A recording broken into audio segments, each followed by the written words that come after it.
आता चुलीवरचा स्वयंपाक म्हणजे फॅशन झाली.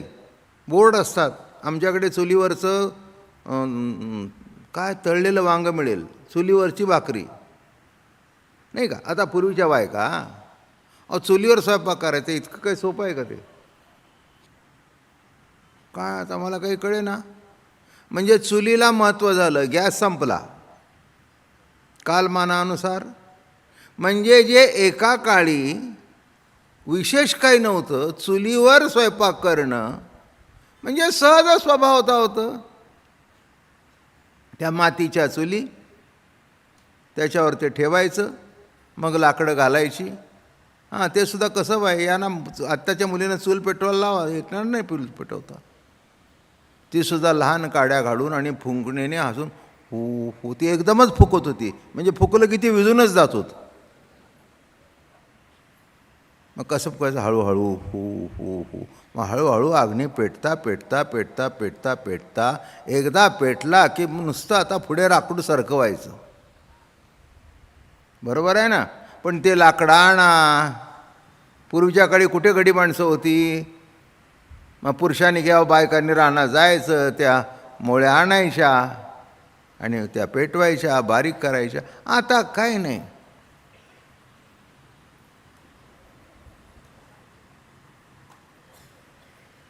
म्हणून चुलीवरचे संसार हळूहळू टिकत होते.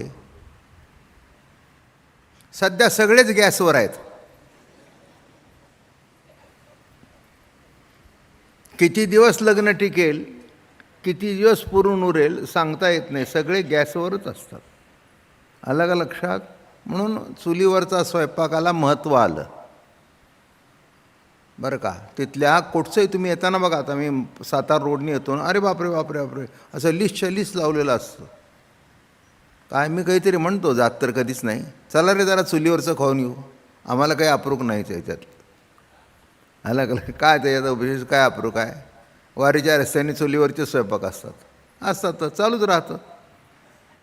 मग पुन्हा काय सांगतायत माहिती आहेत का? चुलीवर जशी भाकरी होते तशी गॅसवर होत नाही. आता कालमानानुसार पण किती जरी चुलीवर भाकरी चांगली होत असली तरी बायकांच्या सुखाच्या दृष्टिकोनातून गॅसच चांगला.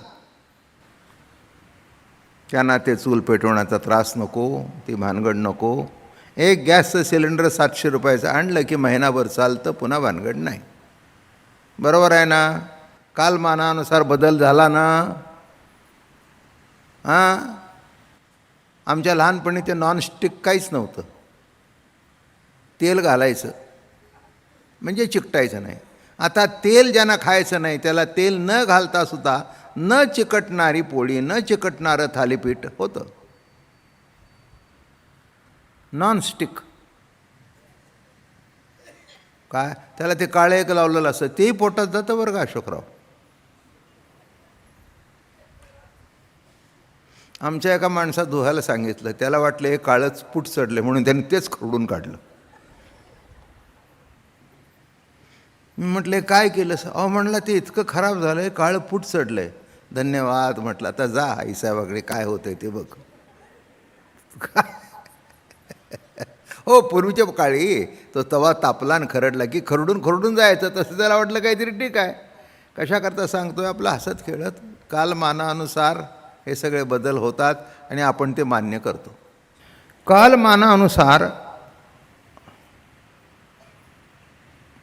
पुष्कळ बदल होत असतो.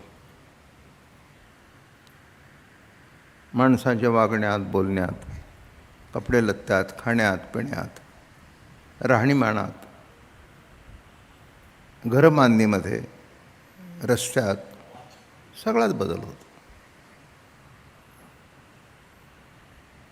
एक 100 वर्षाचं पुणं आणि आत्ताचं पुणं खूपच फरक. एक 25 वर्षापूर्वीचं पुणं आज राहिलं नाही.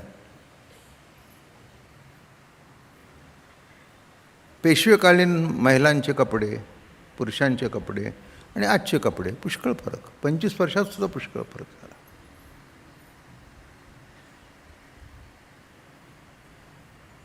एक 50-60 वर्षापूर्वी कुठे पंजाबी ड्रेस होते महाराष्ट्रामध्ये?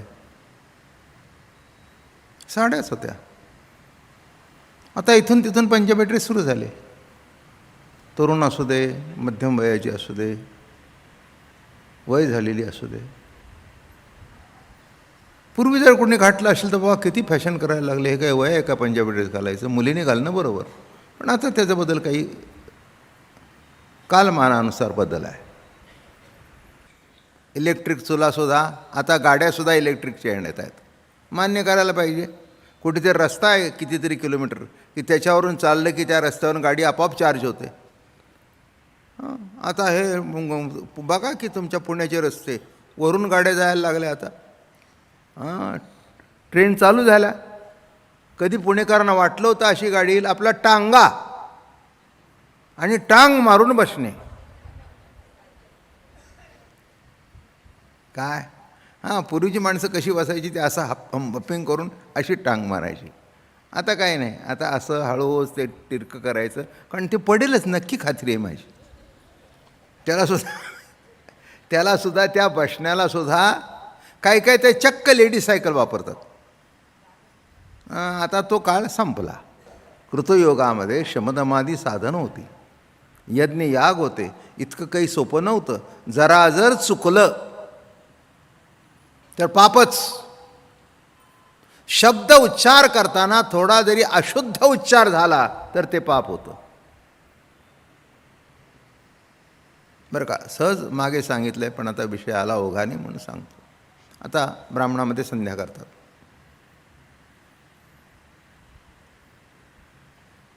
म्हणजे ते कोणत्या वेळेला घ्यावी, काय मंत्र म्हणावा, गायत्री मंत्र म्हणत असताना कसं घ्यावं, ह्याला नियम आहे. पण एखाद्याला वाटलं वाजवीपेक्षा जास्ती घ्यावं, उन्हाळा चालू आहे, तहान लागली आहे, आता म्हणला केव्हा उठून पाणी प्यायचं आणि संध्या संपायची, त्यापेक्षा आत्ताच पिऊन घ्या. मी सांगत नाही, नाथांची भागवतातली ओवी सांगतो. अचमनी माश मात्र जीवन घेतल्या होय पावन, पण तेच अधिक घेतली आजाण सुरापान तै दोष.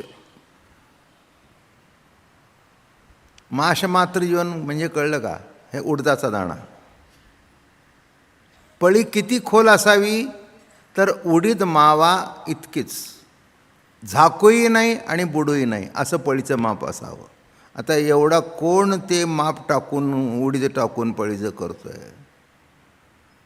आणि एक पळी जर जास्ती घेतली तर संध्या करत असताना सुद्धा, दारू न पिली असताना सुद्धा दारू पिण्याचे दोष लागतात.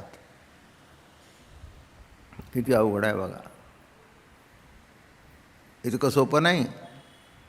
म्हणून कृतयोगी शमदा बरोबर आहे. म्हणून इथे कसे म्हटलंय बघा, वाया तू दुर्गमान घाली मन. हे दुर्गम आहे सगळं, इतकं सोपं नाही. जरा जरी चूक झाली तरी संपलं. उच्चारामध्ये चूक झाली संपलं. तसं इथे काही नाही, किती चुका होऊ दे माफच. माझं बोलणं कळलं का? किती चुका झाल्या तरी माफच. त्याच्याबद्दल काही रामकृष्ण हरी जय रामकृष्ण हरी जय रामकृष्ण हरी, ज्ञानबा तुकाराम, ज्ञानबा तुकाराम, काही नाही. उच्चार अशुद्ध झाला तरी चालतं. नामामध्ये ती अडचण नाही. संतांनी काय केलं, परमार्थातल्या ज्या अडचणी होत्या त्या दूर केल्या. हा महत्त्वाचा भाग आहे.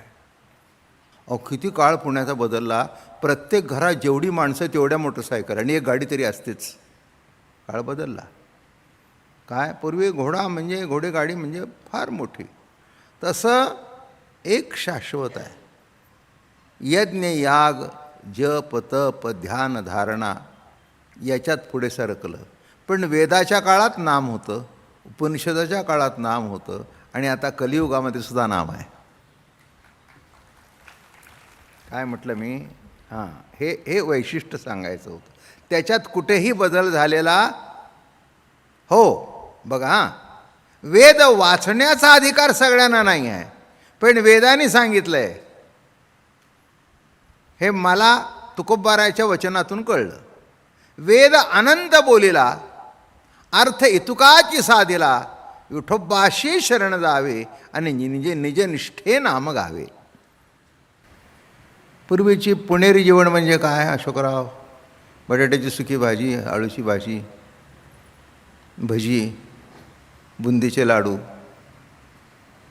काय चटणी, कोशिंबर, म्हणजे लग्नाचं जेवण झालं. आता बोलूच नका, म्हणजे मलाही त्यातली नावं येत नाही तितके प्रकार. काय मग चायनीज आले, त्याच्यात पंजाबी आले, सगळ्या समाजाचं जेवण त्या लग्नामध्ये असतं. जेवण झाल्यावर पुन्हा आईस्क्रीम असतं. आपल्याकडे ताक होतं, आता आईस्क्रीम आलं. कालमानानुसार हा बदल होत राहतो बरं का. त्याच्यामध्ये काही विशेष नवल आहे असं मानायचं काही कारण नाही. हा बदल बरोबर आहे. आणि सुरुवातीला माणसं मान्य करत नाहीत, पण काळाच्या ओघामध्ये मान्य करतात. पूर्वीच्या काळी बोडकं फिरणं, बिनटोपीचं गावातून फिरणं, नवे हातामध्ये टाक घेतला ना की सुद्धा डोक्यावर टोपी घालून मग लिहायचं. अंगात बंडीच असायची पण डोक्याला टोपी असायची. आणि एखादा जर बोडका माणूस निघाला म्हणजे कोण गेलं तेव्हाच बोडकं जायचं. बरोबर आहे ना. त्याच्यामध्ये सुद्धा व्यवहार आहे बरं का. काळ्या टोप्या घालत होत्या, त्या धुवायच्या कशा? मग त्यापेक्षा न घालता हीच प्रथा पाडा. आता घालण्याचा प्रश्नच नाही, कोणी घालतच नाही. म्हणजे कालमानानुसार या सगळ्या पद्धती बदलत गेल्या. तसंच परमार्थामध्ये सुद्धा कृतियुगामध्ये, त्रेतायुगामध्ये, द्वापार युगामध्ये त्या काळातला परमार्थ एका लेवलनी चालला होता आणि कलियुगातला परमार्थ हा भिन्न आहे. हां, फक्त माझ्या माहितीप्रमाणे आमचा प्रवचनकारांचा ड्रेस तोच राहिला आहे. धोतर, सदरा आणि फेटा. फक्त फेट्यामध्ये अलीकडे बदल केला. काही काही लोकांनी भगवे फेटे वापरायला सुरुवात केली. माझा काही प्रश्न नाही बोलण्याचा. पण पूर्वीचे कीर्तनकार जर बघितले, वारकरी, हरतासी कीर्तनकार पगड्याच घालत होते, पण वारकरी कीर्तनकार हा पांढरा फेटाच बांधायचा किंवा रुमाल. रुमाल म्हणजे त्रिकोणी आणि ते असं करून दोन बाजूनी बांधायचं, तर रुमाल त्याला म्हणायचे. बरोबर आहे, कारण रुमालसुद्धा चौकोनीच असतो आणि तो बांधायचा सुद्धा चौकोनीच. पण आहे तो ड्रेस तोच आहे. जसं इथे बदल झाला नाही. नामदेव महाराजांचा काळ बघा, तुकाराम महाराजांचा काळ बघा. फक्त बदल कुठे झाला माहिती आहे का? ज्या त्या भागातल्या पगड्या निराळ्या झाल्या. तुकाराम महाराजांची पगडी निराळी, ती सुंदरी भागातली पगडी. आमचा सातारी फेटा निराळा. हा, हे इथे सदर कधी येणार नाही, असंच जाणार फेटा. सातारी फेटा, ज्या त्या पण फेटाच. माझं म्हणणं कळलं का? त्याच्यात काही पर नेसण्याची पद्धत धोतर तीच. हा जसा एक दुवा आहे, तसं कृतत्रेत, द्वापार, वेदाचा काळ, उपनिषदाचा काळ, पुराणांचा काळ आणि सध्या चाललेला कलियुगाचा काळ. कृतयोगी शमदमादी साधने, त्रेतायोगी अगमोक्त पूजन तंत्र विधान विधियोक्त. यापरी त्रियुगी जना परमसंकट साधना. म्हणजे ही साधनं करताना माणसांना त्रास होत असे. कलियुगी सुगम साधन, नलगे योग याग त्यागदान, पण निर्लज्ज करिता हरिकीर्तन आणि चारी मुक्ती चरणवंदी.